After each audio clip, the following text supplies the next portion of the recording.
Sleeker, more powerful, and better all around. Need an introduction to the just announced Samsung Galaxy S7? Hi, I'm Michael Josh, and you're watching Gadget Mash. We flew to Barcelona to get the scoop on the Samsung Galaxy S7, and here is our hands-on review. Let's get straight to it. This is the Galaxy S7, and this is the Galaxy S7 Edge. Both phones measure 5.1 inches and 5.5 inches respectively.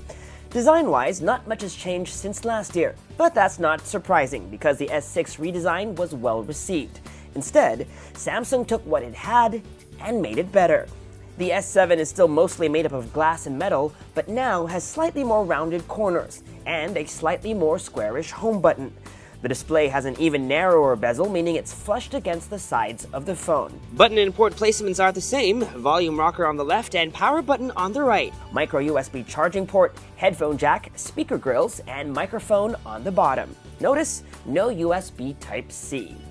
Moving on, up top, you'll see there's a SIM card tray, but no IR blaster. But here's some good news. The SIM card tray has an extra slot for a micro SD card, meaning Samsung is bringing back that once curtailed option for expandable storage. The phone supports micro SD cards of up to 200 gigabytes.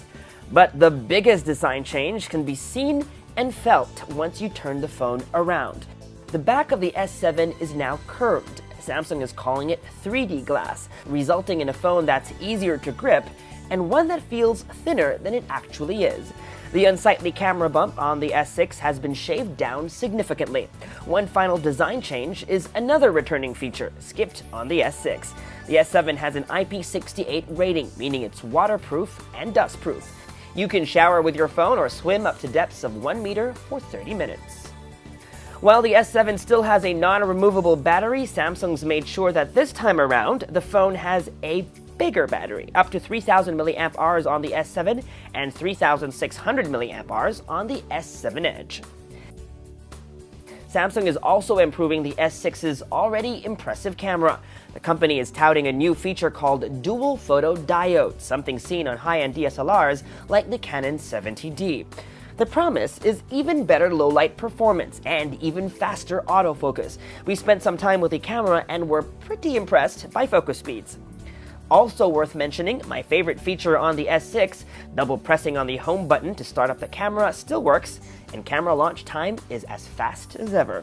Samsung is making a bold move this year, cutting down on megapixels from 16 on the S6 to only 12 on the S7, but this is actually a good thing because each individual pixel is larger and shots, theoretically, should be better. The selfie camera also gets a fill-in flash, although we're not sure if, like on the iPhone 6s, it adjusts based on ambient light conditions. In our tests, we only got a warm white flash. Okay, so this is what the user interface of the S7 looks like. If you'll notice, it's very similar, almost identical to the user interface on the Note 5. These rounded, squarish icons are the same exact icons that shipped with the version of TouchWiz on the Note 5. If you swipe to the right from the home screen, you'll get Flipboard Briefing, although if you don't want it, you have the option to turn it off. Just press and hold on the home screen, swipe right, and then over here you can just toggle on and off. We set it to off, and now it's turned on. You can basically it's turned off, and then if you want to turn it back on, just go ahead and do that as well, and then we've turned it back on. While we're here on the settings, let me also show you some of the wallpapers that shipped. This is the default wallpaper. It's blue, dark blue, and then they have other variations over here. I actually like this one over here, and it also comes in this gold color, if that's what your preference is. I actually like this, so I'm going to set it to be our new wallpaper. Also, while you're on settings, you can actually also change a couple of things. You can change the icon spacing. Right now we're at 4x4, but if you'd like to fit in more icons, you could definitely go to 5x5 or 4x5, whatever you please. But let me just leave it here, and maybe let me just turn back to something darker for this video. This is what the drop-down notification shade looks like. If you recall, on the S6, the design was a bit quirky, a bit fun. This one is a bit more minimalist, more held back. You'll notice shades of gray and blue. And if you look over here is a new feature of the S7, the always on display. Currently it's set to on.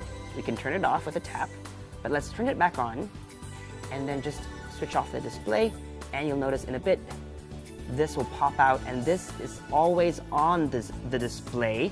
Samsung has actually patented or registered the use of always on, so they kind of own that trademark.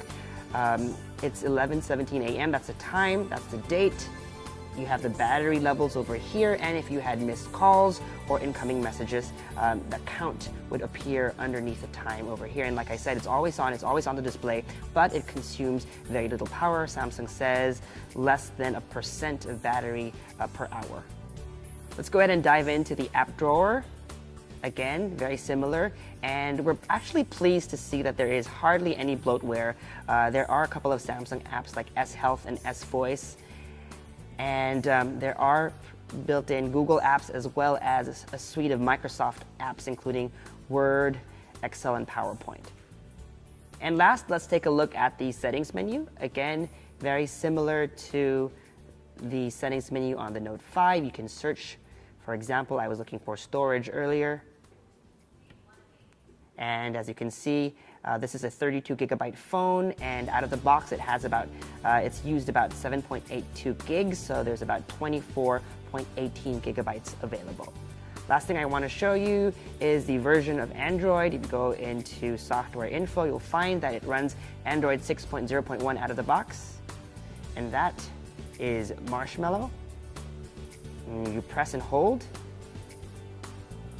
Let me see. There you go. You have an Android version of Flappy Bird. Gamers will actually love this new feature. It's an app called Game Launcher, and it's basically a way to put all your games, to organize all your games in one place. You can add them this way, it'll arrange them, but it's not just about arranging your apps. What it does, it allows you to save power while you're playing your games. So you can save power or save maximum power, and basically what it does is it lowers the resolution and the frame rate to give you more game time. Another interesting feature is no alerts during the game. The last thing you want to be doing is playing Temple Run, you're about to jump and then an SMS comes in, you click no, but it's too late, you fall and die, so you can turn on no alerts during the game. And last but not the least is Game Tools.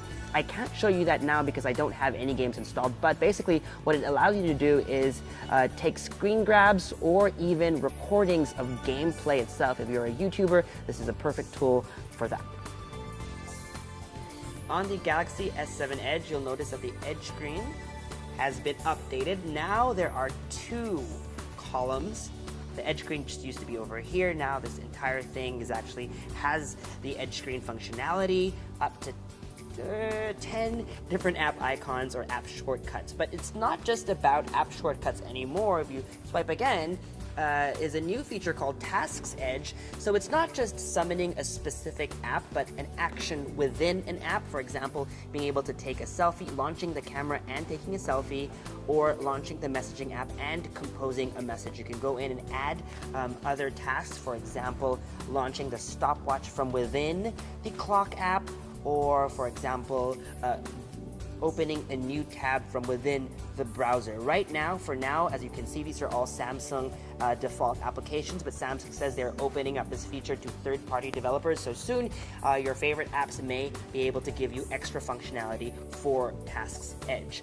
And of course, a swipe one more time will bring up People Edge, and so if you have favorite contacts, you can assign up to 10 favorite contacts now with the new expanded Edge display or Edge screen. If you swipe some more, you can actually launch other widgets or apps like Yahoo News, although we're not connected to the internet, so we are unable to show that to you now, but that's what the functionality is like, and you can go in and customize that by diving into this settings menu over here, and you can actually add more Edge panels. As you can see, here are some examples of how that will look like.